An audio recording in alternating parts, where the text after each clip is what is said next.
మరి ఈ రోజున ప్రత్యేకంగా మన సంఘానికి వచ్చి వాక్య పరిచయం చేయాలని వారు ఎంతగానో ఆసక్తి కలిగి ఉన్నారు కనుక ఈ సమయం వారిని వారిని ప్రేమ దేశానికి ఆహ్వానిద్దాము. 3 సార్లు హల్లెలూయా చెప్పి వారికి సమయాన్ని ఇద్దాము. అయ్యండి హల్లెలూయా హల్లెలూయా హల్లెలూయా. మనుజులారా మంచి మాట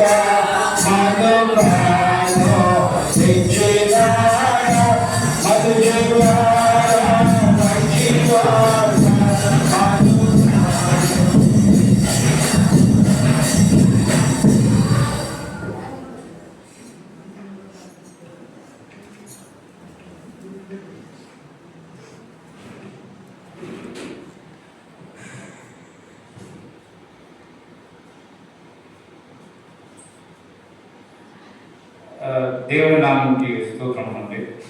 ఈ క్రిస్మస్ ఆఫ్టర్నూన్ 2025కి నేను ఇక్కడ రావడానికి దేవుడు ఇచ్చిన అవకాశాన్ని కూడా ఉన్నాను. ఈరోజు 12వ రోజు అండి. ఈ అవకాశాన్ని ఇచ్చిన జీవ దంపతులకి, లోకల్ ఆఫీసర్స్కి, అలానే సర్వీస్ మీ అందరికీ వందనాలండి. మరి నాకు ఈరోజు ఇచ్చిన ధ్యానాంశం యేసు జననం, the birth of Jesus Christ. ఇచ్చిన వాక్యాంశం లూకాసు వార్త 2వ అధ్యాయం 7వ వచనం. ఇక్కడ కన్యైన మరికి తులసుడు కుమారుడు మరి పుట్టినట్టు, తన్ని పొత్తికొడ్డులతో చుట్టి సత్రంలో వారికి స్థలం లేనందున పశువుల తోటలో పొరడు పెట్టినట్టు మనం ఇక్కడ చూస్తున్నామండి. మరి ఇక్కడ మొదటి వచనానికి వస్తే కైసరు అగస్తు గురించి రాశారు. ఆయన సర్వలోకమునకు ప్రజాసంఖ్య రాయాలని ఆజ్ఞయించినట్టు చూస్తున్నామండి. కానీ ఇక్కడ సర్వలోకం రాసినా కూడా ఆ సర్వలోకంలో మరి రాయలేదు. ఓన్లీ ఆయన ఎక్కడెక్కడ రోమా సామ్రాజ్యం మరి పరిపాలనలో ఉందో, మరి ఐరోపా ఖండంలో కొన్ని ప్రాంతాలు, మరి ఆసియా ఖండంలో కొన్ని ప్రాంతాలు, అలానే ఆఫ్రికా ఖండంలో కొన్ని ప్రాంతాల్లో మరి ఎక్కడెక్కడ రోమా ప్రభుత్వం పరిపాలనలో ఉందో అక్కడ మాత్రమే ఈ ప్రజాసంఖ్య చేసినట్టు మనం చూస్తున్నామండి. తర్వాత 3వ వచనానికి వస్తే సేమ్ లూకా సువార్త 2వ అధ్యాయం 3వ వచనంలో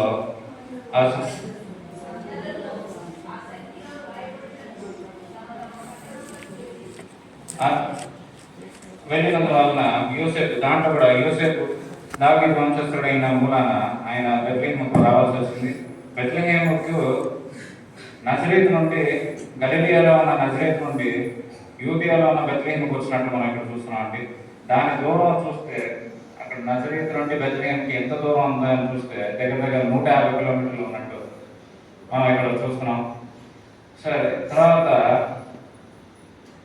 మరి ఇంకో 7వ వచనానికి వస్తే ఇక్కడ కన్య మరియ మరి పరిశుద్ధాత్మ దేవుని ద్వారా గర్భం ధరించి మరి యేసుక్రీస్తుని కన్నెను అని చెప్పి రాసి ఉన్నది. మరి ఇక్కడ సర్వోన్నతుడు, రాజులకు రాజు, ప్రభులకు ప్రభు, ఈయన రాజులాగా రాకుండా ఒక సాధారణ మనుషులాగా వచ్చాడు. ఇక్కడ రాజ దుస్తులు ఏది లేదండి. మరి ఇక్కడ పొత్తికొడ్డుతో మరి ఇక్కడ చుట్టినట్టు మనం చూస్తున్నాం. తర్వాత స్థలం లేనందున పశువులు ఎక్కడైతే ఆహారం తింటాయో అక్కడ పొరంలో పెట్టినట్టు మనం చూస్తున్నాం అండి. తర్వాత ఇక్కడ యేసుక్రీస్తు ప్రభు శరీర అవతారంలో వచ్చాడు. ఇక్కడ మన యోహాను సువార్త 1వ అధ్యాయంలో చూస్తే, 1వ అధ్యాయం 1వ వచనంలో చూస్తే చదువుతాను.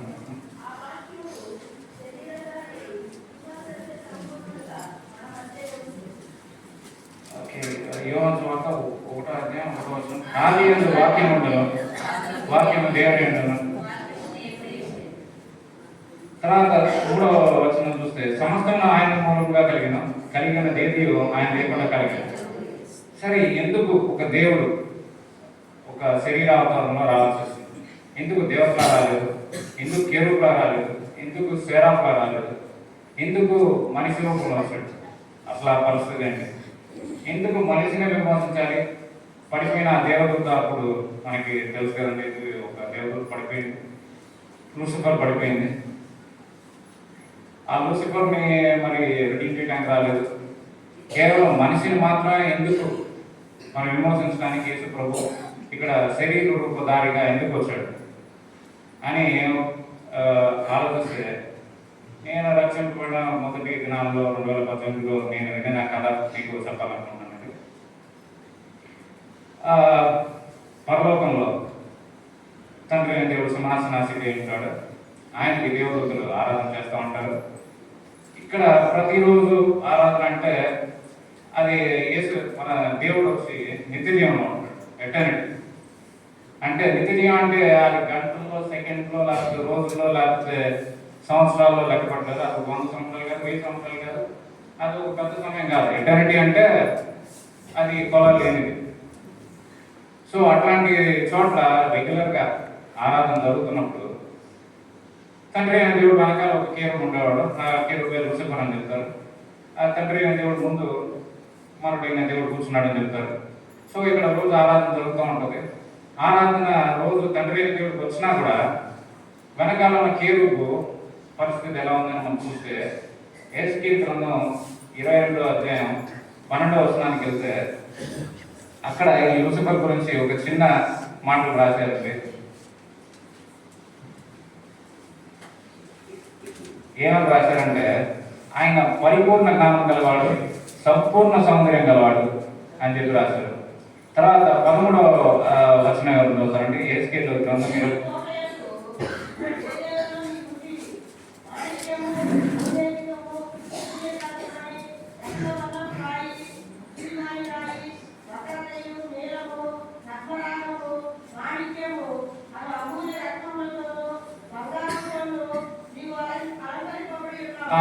సరే. ఇక్కడ ఈయన ఏదైనా తోటలో ఉన్నట్టు రాశారు. తర్వాత విలువగల రాడు మణిమాణిక్యాలతో ఒక 9 విలువగల రాళ్ళతో ఇక్కడ అమర్చబడి ఉన్నాడని, ఒక హై ర్యాంకింగ్ అఫీసర్గా మరి పరలోకంలో ఉన్నట్టు మనం ఇక్కడ చూస్తున్నాం. తర్వాత ఈయన నియమింపబడినవాడు, అంటే ఇంగ్లీష్ బైబిల్ అయితే యువర్ క్రియేటెడ్, అంటే ఆయన దేవుడిలాగా ఎప్పటి నుంచో ఉన్నవాడు కాదు.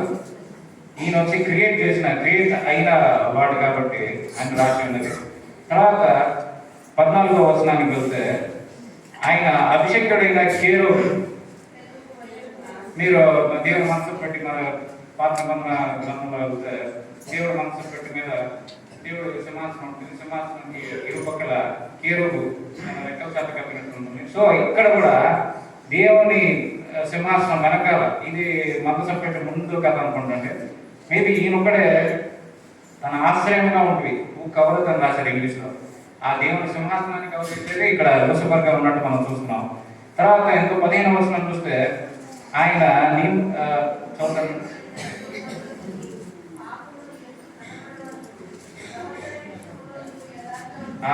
ఇక్కడ ఆయన స్టార్టింగ్ లో యథార్థవంతుడిగా రాశారండి.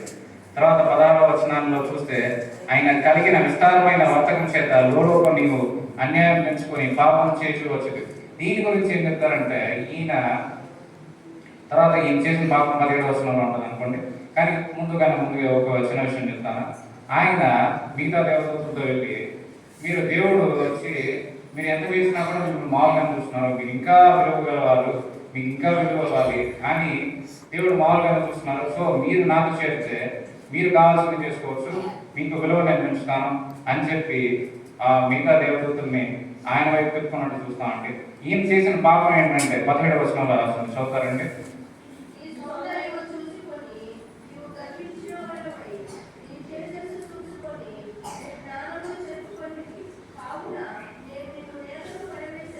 ఓకే అండి, చాలా.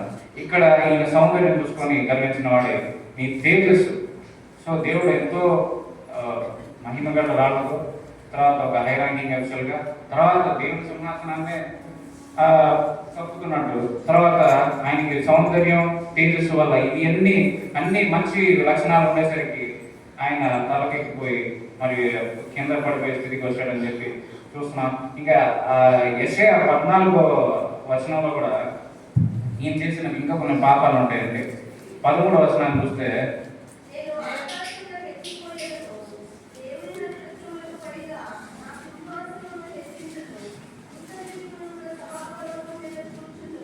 చదువుతారండి. ఇక్కడ తన సింహాసనాన్ని దేవుడు అంటే ఆకాశం పైన తీసుకొని వెళ్తాడంట.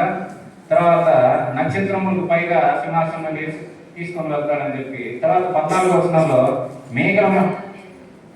మేఘమండలం మీదకి ఎక్కుతాడంట.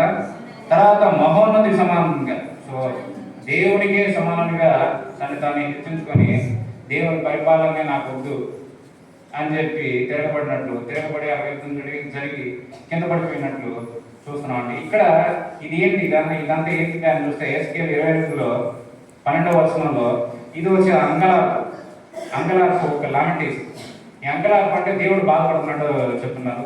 దేవుడు తర్వాత ఒక సీన్ అమ్మని నేను తెలుసుకున్న దైవ సేవకు చెప్పిన ఒక చిన్న పర్టికులర్ సీన్ ఏంటంటే, అంగలార్పు తండ్రి అయిన దేవుడు, కుమారుడు అయిన దేవుడు, పరిశుద్ధాత్మ దేవుడు ఈ యొక్క లూసిఫర్ పడిపోవడం వల్ల బాధపడినట్లు, ఏంటి ఇంత బాగా తయారు చేసాం, అమూల్యమైన రత్న మణిమాణిక్యాలతో తయారు చేసాం, పర్ఫెక్ట్ మరి పరిపూర్ణంగా మరి పరిపూర్ణమైన జ్ఞానం ఇచ్చాం, పరిపూర్ణమైన సౌందర్యం ఇచ్చాం, తర్వాత ఇంత ఇచ్చినా కూడా, ఇంత బాగా విలువ ఇచ్చినా కూడా ఇద్దరికి బాగానే ఉండేవాడు, ఇప్పుడు మొత్తం మరి తలకెత్తిపోయి మరి కింద పడిపోయిన స్థితికి వచ్చాడు అని చెప్పి బాధపడుతూ వారు ఒక ఆలోచనకి వచ్చారు. ఈసారి ఇప్పుడు పైన కొంతమంది దేవదూతలు లేరు, అలానే అభిషేకుడైన కేరుబు లేడు. సో ఒక వేకెన్సీ అనేది హెవెన్లో క్రియేట్ అయినట్టు. సరే ఈసారి దేవదూతలు వద్దండి, ఈసారి మనం ఏం చేద్దామంటే ఒక పని చేద్దామని చెప్పి ఆదికాండానికి వచ్చి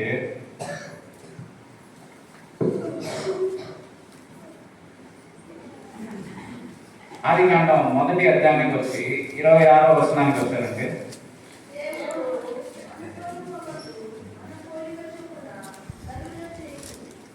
ఓకే, ఈసారి ఏంటంటే ఈసారి దేవదూతలు వద్దంటే ఈసారి విలువలు రావద్దు, ఈసారి మామూలుగా చేద్దాం అని చెప్పి, ఈసారి ఎవరు చేద్దాం అంటే ఎవరినో చేయాల్సిన అవసరం లేదు, ఈసారి మనల్నే మనం చేస్తున్నాం అని చెప్పి దేవుడు ఏం చేశారంటే తన స్వరూపం మందు తన పోలిక చొప్పున నరుడికి ఎందుకు చేశారు? ఇప్పుడు నర రూపధారికి రావడానికి కారణం ఏంటి? ఇదే అనుకుంటా అంటే తన స్వరూపంలో తనను చేసుకోవడం వల్ల అంటే.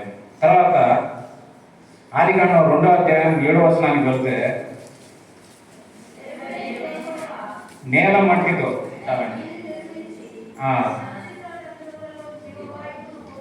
ఓకే అండి, ఈసారి ఇక్కడ బంగారం లేదు, లూసిఫర్ చేసినట్టు బంగారం లేదు, విలువ గడపడాలు లేదు, ఈసారి నేల మట్టి అన్నిటికైనా తక్కువైంది. ఈసారి గర్వం లేని పరిస్థితి తీసుకొద్దామని చెప్పి ఒక నేల మట్టి తీసుకున్నాడు. తర్వాత ఈసారి ఎవరో స్వరూపం తీసుకోలేదు, తన స్వరూపంలో తన్నే చేసుకున్నట్టు చూస్తున్నాం అండి. తన్నే చేసుకున్న తర్వాత మనం యెషయా 46వ అధ్యాయం 10వ వచనానికి వెళ్తే ఇక్కడ దేవుడు ఎట్లాంటి వాడు? దేవుడికి యాక్సిడెంట్స్ ఉండవండి. యాక్సిడెంట్ అంటే ఈరోజు మన జీవితంలో ఏదైనా జరిగితే దీన్ని ఎట్లా మనం సాల్వ్ చేయాలి, ఇది ఎలా మనం పరిష్కరించుకోవాలి, అట్లాంటి క్లిష్టమైన సమస్యలు దేవుడికి రావండి. దేవుడు ఎట్లాంటి వాడు అంటే ఇక్కడ రాస్తున్నారు,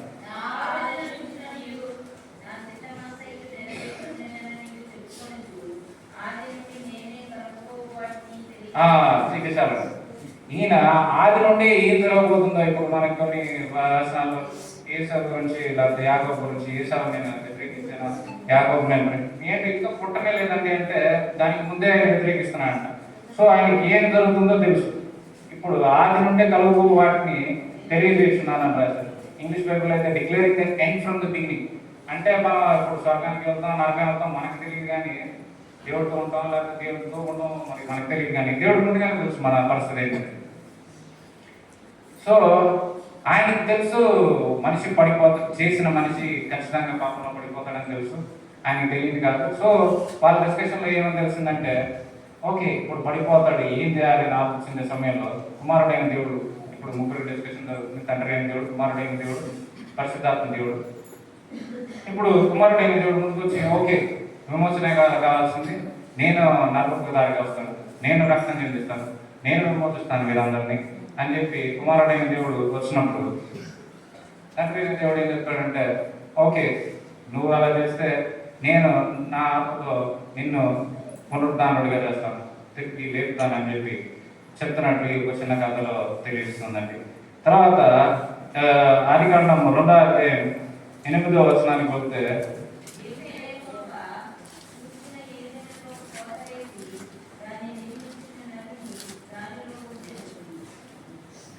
అక్కడ 2 వృక్షాలు 9వ వచనంలో చూస్తే 2 వృక్షాలు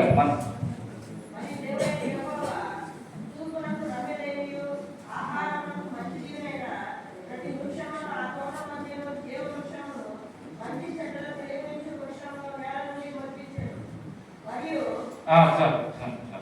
సో ఇక్కడ తోట మధ్యలో 2 చెట్లు పెట్టినట్టు, ఒకటి జీవ వృక్షం, ఒకటి మంచి చెట్లు తెలివినిచ్చే వృక్షం ఉందని చెప్పి ఇక్కడ మనం చూస్తున్నాం. అంటే తర్వాత పరలోకంలో మళ్ళీ ఇంకొక సీన్ నాకు తెలిసిన దేవేశ్వర చెప్పాడు ఏంటంటే, ఆయన అగ్ని గంధకములతో కూడిన గండం, లేక్ ఆఫ్ ఫైర్, అగ్ని గంధకములు గల గుండము ఒకటి తయారు చేస్తున్నట్టు చూస్తాడు.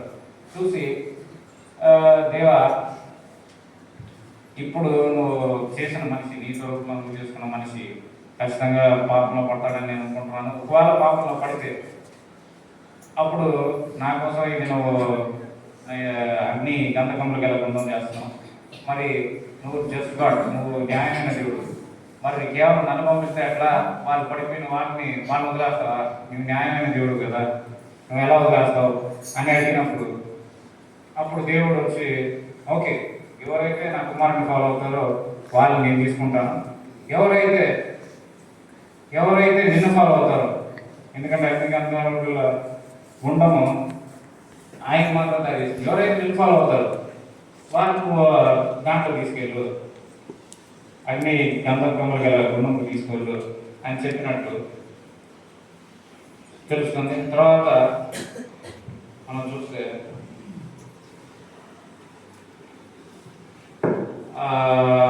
వచ్చి సర్పంలో తర్వాత ఈదిన తోటలో ఏమైందో మీకు అందరికీ తెలుసు.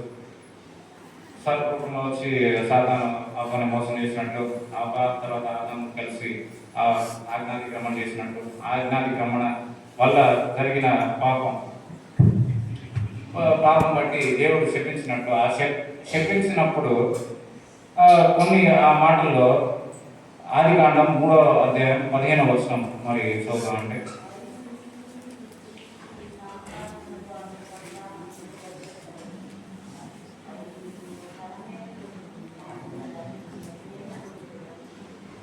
ఇక్కడ జరిగిన విషయం ఏంటంటే, స్త్రీ సంతానం అంటే మరి యేసుక్రీస్తుని ఫాలో అయ్యే వాళ్ళని చెప్తారు, మరి ఈ సంతానం సత్త సంతానం అంటే సాతాన్ని ఫాలో అయ్యే వాళ్ళని చెప్తారు. కదా వీరికి వైరం మరి కలుగజేసినట్టు చెప్తున్నారు. తర్వాత అది నేను తల మీద కొట్టున్నావు, నీకు దాన్ని మడం మీద కొట్టు. ఇక్కడ మడం మీద కొట్టింది ఏంటంటే యేసుక్రీస్తు ప్రభు జననం, తర్వాత ఆయన తెలుగులో చేసిన యాగం కానీ, తర్వాత మరణించి పునరుద్ధానుడై అవ్వడం కానీ, ఈ శ్రమలుగా భావిస్తే అది మడం మీద కొట్టినట్టు మనం గమనించవచ్చింది. తర్వాత తల మీద కొట్టినట్టు అంటే ఏంటంటే, యేసుక్రీస్తు తన చేసిన శిలువ మరణం ద్వారా సాతాన్ని గెలిచినట్టు, సాతాను తల చెత్త కొట్టినట్టు, సో సాతాను మన పవర్స్ అని ఆ టైంలో అవి కోల్పోయినట్టు, సో అది యేసుక్రీస్తు ఇది నెరవేర్చినట్టు మనం చూస్తున్నాం అండి. సో దీనివల్ల ఎందుకు ఒక దేవుడు నరరూపధారిగా వచ్చాడంటే, మరి ఆ పరలోకంలో జరిగిన ఆ విషయాన్ని గురించి, పరలోకంలో అభిషేక్తుడైన కేరు, ఆ లూసిఫర్ మరి గర్భించి మరి కొంతమంది దేవతలను తన బోయిలు పొత్తుకొని మరి ఆయన దేవుని పరిపాలన అంగీకరించకుండా మరి తిరగబడినట్టు, తర్వాత యుద్ధం జరిగి ఓడిపోయి మరి కింద పడిపోయినట్టు. సో దేవుడు విశ్వసించి ఈసారి ఎవరినో చేయాల్సిన అవసరం లేదు, మన స్వరూపంలో మనల్ని చేసుకుందాం అని చెప్పి చేసుకొని మనకి ఫ్రీ విల్, అంటే మనకి స్వాతంత్ర్యం ఇచ్చాడు.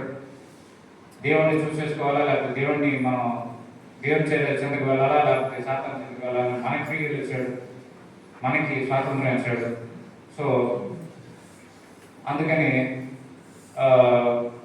యేసుక్రీస్తు ప్రభువును పంపించినట్టు, నరరూపధారిగా మనల్ని విమోచించడానికి పంపించినట్టు మనం ఇక్కడ చూస్తున్నాం. సో ఇప్పుడైతే యేసుక్రీస్తు ప్రభు మరి జన్మించి తర్వాత మన పాపాల నిమిత్తం చనిపోయి తిరిగి లేచినట్టు మనం చూస్తున్నాం. తిరిగి లేచి తండ్రి దేవుడు కుడిపాసన కూర్చొని మన కోసం విజ్ఞాపన చేస్తున్నట్టు చూస్తున్నాం అండి. సో ఇట్లాంటి పరిస్థితుల్లో మన పరిస్థితి ఎలా ఉందంటే, రోమా గ్రంథము 3వ అధ్యాయము 23వ వచనాన్ని చూస్తే,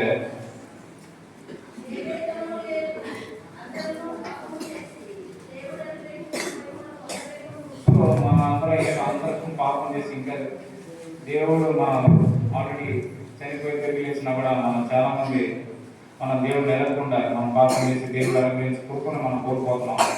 సో దీని గురించి ఇంకా ఒక వచనం చదవాలంటే, అపోస్తలుడైన అపోస్తలుల గ్రంథం 17వ అధ్యాయం 30వ వచనం.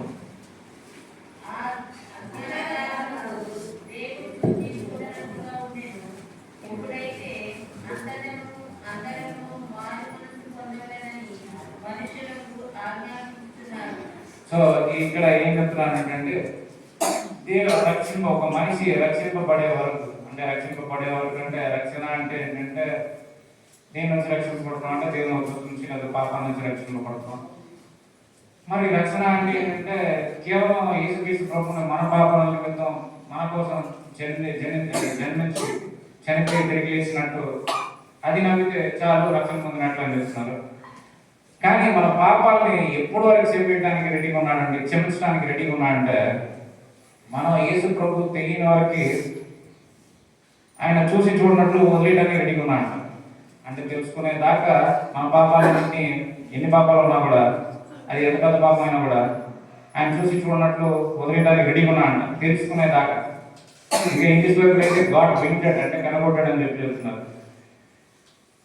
కానీ వాళ్ళు తెలుసుకున్న తర్వాత, రక్షణ పొందిన తర్వాత, రక్షణ స్వార్థ మీకు ఆల్రెడీ చెప్పి మన పాపాల నిమిత్తం యేసుక్రీస్తు చనిపోయాడు, తిరిగి లేచాడు, మీరు నమ్మాలి, ఇంకా దేవుని తట్టు తిరగాలి, ఇంకా పశ్చాత్తాపం అంటే మనం చేసే పాపాల నుంచి వెనక్కి తిరిగి దేవుని తట్టు తిరిగి మరి జీవించాలని చెప్పి దేవుని అనుసారంగా దేవుని అనుకూలంగా మనం జీవించాలని చెప్పి చెప్తున్నారు. ఇంకా వాళ్ళు ఇంకా తెలిసి పాపాలు చేస్తే ఏమవుతుంది మన పరిస్థితి అంటే నేనేం పరిస్థితి కాను, మనం ఇంకా పరిస్థితి ప్రతి ఒక్కరు చనిపోయేదాకా మరి పరిస్థితి పడుతున్నాం. ఏంటి మరి 10 కన్నీళ్ళ గురించి మీకు చెప్తే ఒక 5 కన్నీళ్ళకి పరిస్థితి నూనె ఉండదు, 5 కన్నీళ్ళకి నూనె ఉండదు. పరిస్థితాన్ని దేవుడు చివరి దాకా ఉండాలి మన జీవితాల్లో. కాకపోతే మనకి ఆ కండిషన్ అంటే పాపం, మనం చేస్తున్న పని పాపం తెలియాలంటే మనలో దేవుడు ఉండాల్సిందే. దేవుడు లేకపోతే మనం చేసే పాపం మనకు తెలియదు. సో ఒకవేళ తెలిసి మనం పాపం చేస్తే ఏమవుతుంది, మన పరిస్థితి ఏంటి అని చూస్తే హెబ్రీయులకు రాసిన పత్రిక 10వ అధ్యాయం 29వ వచనంలో చూస్తే,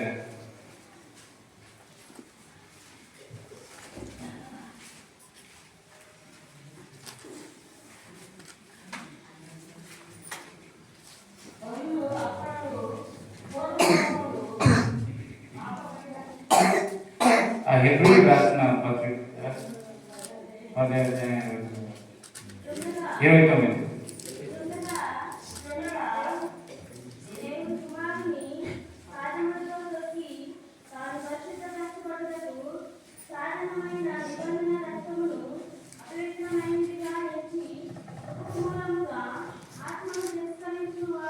సో ఓకే చాలండి. అంటే ఇప్పుడు మనం తెలిసి చేసిన పాపాలు ఎలా ఉంటాయంటే దేవుని కుమారునే పాదొక్కినట్టు, తర్వాత పరిశుద్ధపరచబడ్డకు సాధనమైన నిబంధన రక్తము అపవిత్రపరుచున్నట్టు. సో ఇట్లాంటి దుస్థితికి మనం వెళ్ళకుండా ప్రతిరోజు మనం చేసిన పాపాలను ఒప్పుకోవడమే కాదు, పశ్చాత్తాపం, రిపెంటెన్స్ దేవుడు కావాల్సింది. రిపెంటెన్స్ అంటే ఇంకా వాటికి చేసిన పాపాన్ని మనం చేయకుండా దేవుని తట్టు తిరగాలి. కంప్లీట్గా తిరగకపోతే ఇలా చేస్తామని చెప్పి దేవుడికి అప్పుడు కేవలం గర్వానికే ఒక కేరుడిని అంటే తిరగబడ్డాడు అనుకోండి, అంత పెద్ద పనిష్మెంట్ వస్తుంది. ఇంకా అనగా సఫేరాకి కేవలం ఒక అబద్ధం చెప్పినట్టు కొన్ని ఎగ్జాంపుల్, కొన్ని జడ్జ్మెంట్స్ ఉంటాయి. సో అది తెలిసి మనం చేస్తే ఎట్లా మన దుస్థితి ఇలా ఉంటుందని చెప్పి దేవుడు చెప్తున్నాడు. సో ఈ క్రిస్మస్ సమయంలో మరి దేవుడు ఏం చెప్పాడు, మరి నా రూపదారిగా అంటే ఇక్కడ ఈ విషయాన్ని మీకు ఇక్కడ జరిగింది నేను చెప్పింది మీకు అర్థమైందని నేను అనుకుంటున్నాను. దేవుడి మాట దీవించింది కాక.